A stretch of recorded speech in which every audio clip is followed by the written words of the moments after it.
Hi, air signs. Welcome to Higher Source Tarot for a 2022 love predictions reading for all Gemini, Libra, and Aquarius. Welcome to the channel, and I just want to start off by talking for a moment. If you want to, you can just scroll through until where the reading begins, but I want to thank everyone for the support to reach 100,000 subscribers. I never set out to do that. I honestly have been just reading tarot for a long time, since I was 17. I'm almost 49, so that long. And I discovered tarot on YouTube by mistake. I was watching, well, there are no mistakes. I mean, I didn't discover it intentionally. How about that? I was watching a lot of Eckhart Tolle and Abraham Hicks, and then all of a sudden a channel called Tyler's Tarot was recommended to me, and I thought, what in the world is this? Which I love him. He's hilarious and he does know the cards. I don't watch tarot, but he was my first introduction to YouTube tarot. And I went, you know what? I love the tarot. I think I'm going to try this. And that's how it all began. I never set out to really, do it to this degree. I just was reading and loving the cards. That's all. And all of you. So I thank you. And let's begin here and get the advice about love for Gemini, Libra, and Aquarius, please. What do Gemini, Libra, and Aquarius need to know about love, please? Messages about love, please. Okay, so we will begin here using the Angel Tarot deck, and then we're going to use the Rider-Waite deck for kind of a time predictive. So I'll explain the positions as we go through the reading. You've got Release, the Knight of Earth here. You've got the Two of Water, the Two of Earth, the Ace of Water. Pardon my tool. You have the Ten of Earth. You've got the King of Water here. Then we've got the Seven of Water, the Three of Air, Awakening, the Six of Earth, and then we got the Queen of Fire. Okay, so it's okay if you can't completely see. I know this is kind of a tricky setup. That's probably my Achilles heel, is the photography piece of this whole thing. So the first position here, this card, it's called Release, and it really is a card of transformation. It's all about letting go of the past. Okay, so the end of a phase or situation, spiritual transformation, time to move on. And in this position, it's an immediate overview of what's going on, all right, in the relationship. So in a relationship that you're attracting, maybe for some of you, if you've been wondering, are they going to come back? Is there something else? Move forward, they're telling you. There is something else. There is someone else. For others of you, it may be if there's been a conflict, though, in the relationship, about letting go of that and allowing it to be transformed. We must die to be reborn, okay? It's the beginning of a new life. Endings are always beginnings in the tarot. And so in the second position here, this is a card that tells us the ways in which the relationship is strong. What are the strengths of this relationship? You've got the Knight of Earth. Knights come in to get things done. I mean, truly, they are kind of that knight in shining armor. They come to save the day, to move things forward. It's a very loyal, dedicated, honorable, kind energy. It's time to buckle down and get things done. We just said that, didn't we? Honor our commitments. So they're telling you it's a guardian angel. They're telling you this is a card of commitment. It's two people who want to be in a commitment. And we talk about this from time to time. When you get into a relationship and somebody says, oh, I can't tell them my feelings because they'll leave.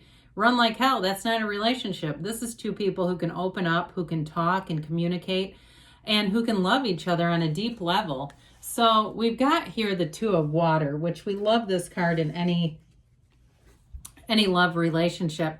If there's a challenge in the relationship, in this spot, this indicates any kind of challenges, they're telling you it's worth the effort. So again, for some of you, reconciliation actually may be further predicted. As they're saying, the relationship, there's real love here. Whatever it is, there's real love, and love will prevail. It's a relationship that continues to grow closer. There's forgiveness here. So anybody that's in something and you need to forgive your partner, or in a new relationship, it's forgiving the past, allowing it to be released so that you can move forward in a brand new, fresh beginning. It's a positive resolution of conflict. So twos are about partnership. in the tarot. And the Two of Water is all about a love relationship. It's something that's a soulmate connection. It's a very important relationship in your earthly experience here. Pardon me. So you have the Two of Earth here, and this gives us insight into your hopes for the relationship. So whatever it is that you're hoping for this to happen, you've got the Two of Earth. Again, another card of partnerships. For some, it can be the need to make a decision. Consider a more playful approach. So some of you, you may be saying, you want a relationship that's fun, that's free of challenges, that your hopes are that you can have spontaneity, you can have love, chemistry, passion, but yet with that solid foundation of the earth energy, with that foundation of, really going, at the end of the day, going home and being with that person. Now, I haven't mentioned this, but you do have here, you have the energy of Scorpio here. You have a lot of water in this reading, which we like to see that. 2 major arcana, and you've got pretty much earth, water, and a little bit of fire, okay? So next we have the Ace of Water. You've got both the 2 and the Ace, which are great cards to have. So in this position, it tells us about your feelings about the person. It's a committed energy. It's feeling in love, or the resurgence of a relationship, spiritual growth, and enhanced intuition, a new home. So there's something about this relationship that's going to be so important to you. It's going to be like what you've always wanted. And with the Ace of Water, it's an energy of real love, an energy that you can be in a relationship, be completely yourself, be completely transparent. You don't have to pretend to be somebody you're not. You know, if you know, yeah, I leave dishes in the sink, that's just me. You can continue to do that, okay? Or whatever it is with you, whatever, we all have those little foibles. Those are going to be okay. You don't have to change in this relationship. You have something real coming in here. And then we have the 10 of Earth, and this shows us the way that you could potentially adversely affect the relationship. Now, we know that the tarot is energy, so it gives us a prediction of what could happen, but you can use your own free will. If you say, okay, wait, adversely affect, I don't want to do that, let me hear it. So in this case, this is the happy family life. It's financial security. It's finding magic in the little things in life. And so with this, there can be something about, especially with that 2 of Earth that came in earlier, really wanting this perfect kind of relationship, but just making sure that you're making the choices along the way to get there. Really feeling like you have this now. And so that's really what can hold us back, is we get more into the lack of it. This is a beautiful energy. It's the happy family. It's celebratory energy. It's really loving that family life and loving your relationship. So allow it to be so. Anybody that has a little bit of a nagging doubt, it's time to release that. So then you have the King of Water here, and that's what you do, or suggestion that can be of help. What can you do here? The King of Water is probably one of the most trustworthy cards in the deck. This is the person that's a complete confidant, and it can, non-judgmental energy, somebody that you're embodying this place of being completely compassionate, trustworthy, mature. It's respected energy. So they say, open your heart and mind to those around you, trustworthy and heartfelt advice. Can also be giving back, so charity work. But overall with this, it really is an energy of the master of love. And so that's what they're telling you to do in terms of your advice. So this represents the person that you're attracting. They've got the 7 of Water here, and that's about their hopes and fears for the relationships. Their hopes are that, that they're going to be able to make a decision, that they're going to be able to make a decision to move forward, and that the relationship will move forward without a lot of push-pull. They're not wanting to be in this thing where it's back and forth and there's uncertainty, and I feel like you have that as well. You have it. It's interesting because you have it in a similar way in the 2 of Earth. So if there's some uncertainty here, I feel like you both are kind of rooted in that same area. You're wanting things to move forward without a lot of that back and forth stuff. So here we have their true feelings here. They've got the 3 of Air, and that indicates that they've been needing a time to heal. They've been going through something difficult, some challenge in their life. and they've needed to forgive. And so for them, you have something too with that. When we talked about the release, you both do, really. It's releasing that old baggage, not carrying heavy old baggage into the relationship, allowing it to be released so that you can both move forward in a brand new beginning. And then we have the card of awakening here. And awakening is a brand new perspective. It's the Archangel Gabriel here. And so some of the cards here are slightly different from the Rider-Waite deck. But again, the Archangel Gabriel shows up in the Rider-Waite. We'll see if it comes in next. So this gives how this tells us how the other person might adversely affect, and then we'll talk about the advice for them. With the awakening card, they have to look at things from a different perspective, and it can be a temporary standstill. I also think with them, it's going to be very important for them to be themselves. And so there may be a little bit of them coming in and wanting to kind of please a bit, like I said, like just being who you are is important. It's also going to be important for them so that they're not building, some kind of a relationship that's not built on truth, right? Trying to be at their best. And I know we all do that at the beginning of a relationship, but for them, it may even cause a little bit of a challenge in the relationship.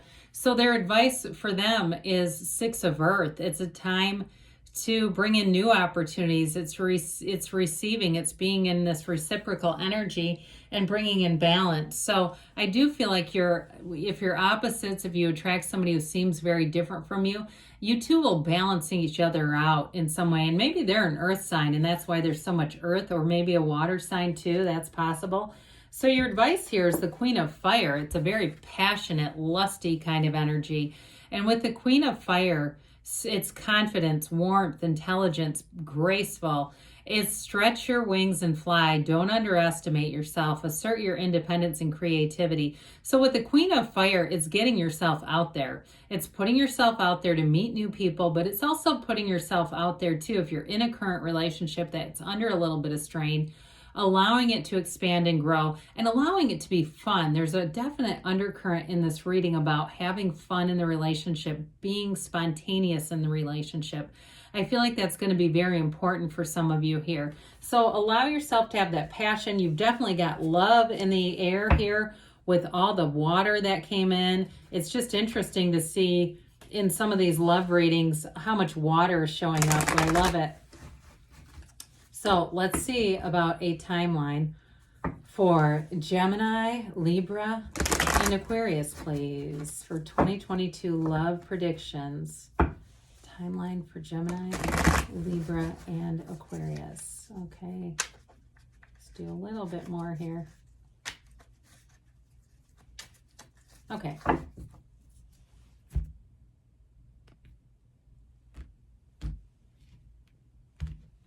All right, so we're going to go just month by month here.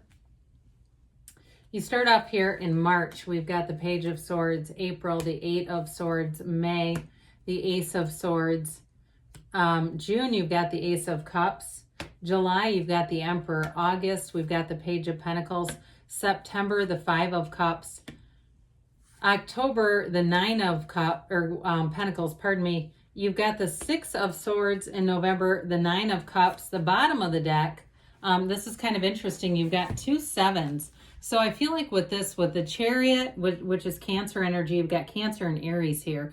And the Seven of Swords, the Seven of Swords can be a lack of planning, okay? And so there's something about this moving forward and just I feel like they're telling you to make sure that you're using your discernment with new people that you're bringing in. You definitely have great aspects for love more into the summer, okay? I'd say June and July, and then again in December. Those are probably your three best months. But I do feel like they're telling you with especially the Chariot, I also feel like they're telling you that it'll conquer anything that you've had in the past. So if you're still kind of hanging on to something from the past that was painful, not only are they telling you to move forward, but they're telling you that it's almost imperative to let go of whatever mistrust there was. So in March, you're ready for some adventure here with the Page of Swords. Pages bring in messages, and this one brings in messages of communication. So it may be the beginning of something where maybe you put yourself out there a little bit more, you put it out there that you're interested in dating, you get out a little bit more, go to new places, experience new things, and it starts to move your energy forward. For some of you, if you're already in a relationship though, maybe just that beginning dialogue about where is the relationship going? This can be a little bit blunt communication, so be careful with that because he's not the most skilled at using his sword. We want to make sure that the communication is something that's uplifting and brings in more love, not necessarily fracturing the relationship. Now, April is a month of feeling a bit restricted, okay? It's too much thinking. So in April, they want you to meditate.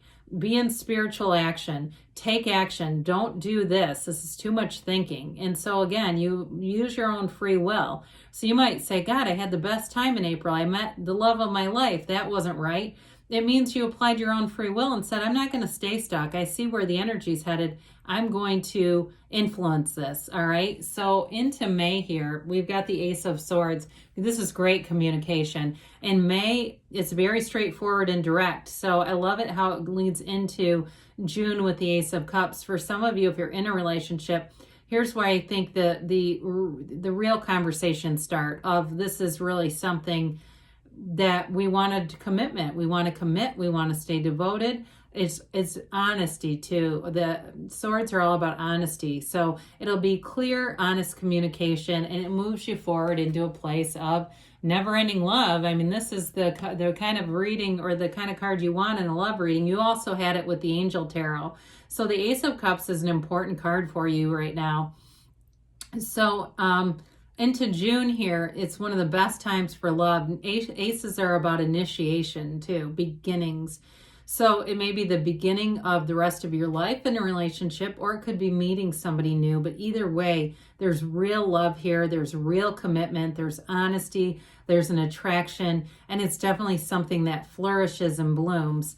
Now with the Emperor here coming into July, the Emperor brings commitment. He carries the staff because that represents his Empress, and what he does for her. So in a relationship, you definitely have a solid commitment here. Somebody, like I said, they want to be in a relationship. They want clarity. They're not here to play games. And the Emperor, too, is very protective of his relationships. He's also the father of the tarot. So maybe somebody who you feel has kind of that fatherly protective energy about them. Maybe they're always just going to be looking out for you. I see that too. It's important to them. So into August here, we've got the Page of Pentacles. The pages are wonderful, optimistic energy. This person has you up on a pedestal. They admire you. They love you. They love this relationship. All the yellow in the backdrop signifies a very positive environment. It's being in flow. It's getting along. And it's really having a solid connection. Now, you may hit a curveball here with the Five of Cups, but it's kind of like don't cry over spilled milk. I don't see it as a calamitous breakup as much as there could be something like you're trying to move in together and you're having a hard time finding a place. You're having some difficulties or challenges, or maybe some other issue comes up. And this is really what can strengthen the relationship overall, where you can decide, you know what, I'm going to turn around and go home. I know I have a partner here, and I'm not going to keep making my point of attraction on what I don't want. I'm going to go back to what I want. It's also a card, too, that tells you to stay in alignment with the relationship. If you start to notice things about your partner that you don't like as much, we've still got to be in that, looking at things with the eyes of Source. So the Nine of Pentacles comes in October, and this is the luxury card. It's also a card of, it's prosperity, it's abundance, but it's also a card too of material in terms of the home. So those of you that end up moving in with somebody this year, I do feel like you're going to feel a financial increase. Like the two of you together, your income together will make you feel more abundant. In November, you're moving things forward here. It's coming out of anything that might have been challenging, and it's all smooth sailing as you go forward. It's smooth water ahead. And then we get into the Nine of Cups, and this is wish fulfillment. In a relationship reading, it's absolute gold. It's feeling like you've got it. You've got what you wanted, and it's here. It's beautiful, and it's evolving. It's feeling moved. Your heart and soul will feel moved in this energy. So there's love here for you. I love you, Gemini, Libra, and Aquarius, and I'll be back again soon.